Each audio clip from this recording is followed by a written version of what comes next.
Luc, chapitre 10.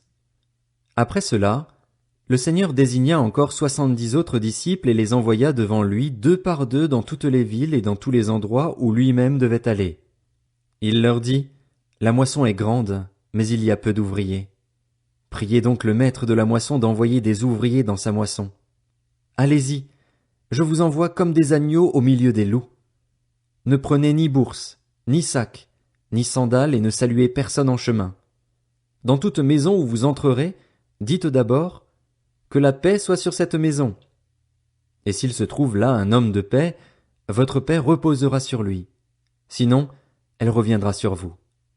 Restez dans cette maison, mangez et buvez ce qu'on vous donnera, car l'ouvrier mérite son salaire. N'allez pas de maison en maison. Dans toute ville où vous entrerez et où l'on vous accueillera, mangez ce que l'on vous offrira, guérissez les malades qui s'y trouveront et dites-leur, le royaume de Dieu s'est approché de vous. Mais dans toute ville où vous entrerez et où l'on ne vous accueillera pas, allez dans les rues et dites, nous secouons contre vous même la poussière de votre ville qui s'est attachée à nos pieds. Sachez cependant que le royaume de Dieu s'est approché de vous. Je vous dis que, ce jour-là, Sodome sera traitée moins sévèrement que cette ville-là. Malheur à toi, Chorazin, malheur à toi, Bethsaïda, car si les miracles accomplis au milieu de vous l'avaient été dans Tyr et dans Sidon, il y a longtemps que leurs habitants se seraient repentis, habillés d'un sac et assis dans la cendre. C'est pourquoi, lors du jugement, Tyr et Sidon seront traités moins sévèrement que vous. Et toi, Capernaüm, qui a été élevé jusqu'au ciel, tu seras abaissé jusqu'au séjour des morts. Celui qui vous écoute m'écoute, celui qui vous rejette me rejette, et celui qui me rejette rejette celui qui m'a envoyé.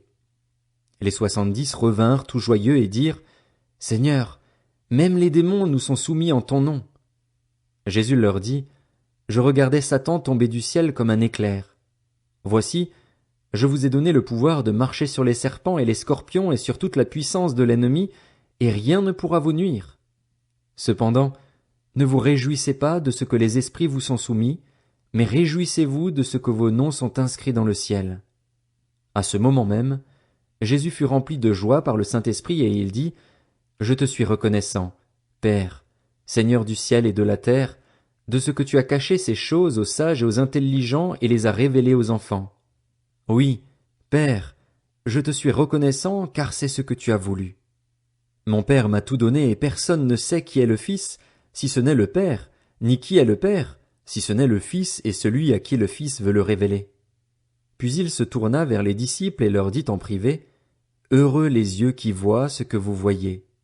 En effet, je vous le dis, beaucoup de prophètes et de rois ont désiré voir ce que vous voyez et ne l'ont pas vu, entendre ce que vous entendez et ne l'ont pas entendu. Un professeur de la loi se leva et dit à Jésus pour le mettre à l'épreuve, Maître, que dois-je faire pour hériter de la vie éternelle? Jésus lui dit, Qu'est-il écrit dans la loi? Qui lis-tu? Il répondit, Tu aimeras le Seigneur, ton Dieu, de tout ton cœur, de toute ton âme, de toute ta force et de toute ta pensée, et ton prochain comme toi-même. Tu as bien répondu, lui dit Jésus. Fais cela et tu vivras. Mais lui, voulant se justifier, dit à Jésus, Et qui est mon prochain? Jésus reprit la parole et dit, Un homme descendait de Jérusalem à Jéricho. Il tomba entre les mains de brigands qui le dépouillèrent, le rouèrent de coups et s'en allèrent en le laissant à moitié mort. Un prêtre qui, par hasard, descendait par le même chemin vit cet homme et passa à distance. De même aussi un lévite arriva à cet endroit. Il le vit et passa à distance.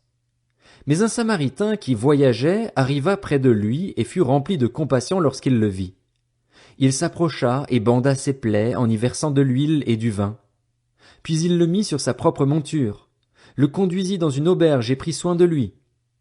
Le lendemain, à son départ, il sortit 2 pièces d'argent, les donna à l'aubergiste et dit, Prends soin de lui, et ce que tu dépenseras en plus, je te le rendrai à mon retour. Lequel de ces 3 te semble avoir été le prochain de celui qui était tombé au milieu des brigands? C'est celui qui a agi avec bonté envers lui, répondit le professeur de la loi. Jésus lui dit donc, Va agir de la même manière, toi aussi. Comme Jésus était en chemin avec ses disciples, il entra dans un village, et une femme du nom de Marthe l'accueillit dans sa maison. Elle avait une sœur appelée Marie, qui s'assit aux pieds de Jésus et écoutait ce qu'il disait. Marthe était affairée aux nombreuses tâches du service. Elle survint et dit, « Seigneur, cela ne te fait-il rien que ma sœur me laisse seule pour servir? Dis-lui donc de venir m'aider. » Jésus lui répondit, « Marthe, Marthe, tu t'inquiètes et tu t'agites pour beaucoup de choses, mais une seule est nécessaire. Marie a choisi la bonne part, elle ne lui sera pas enlevée. »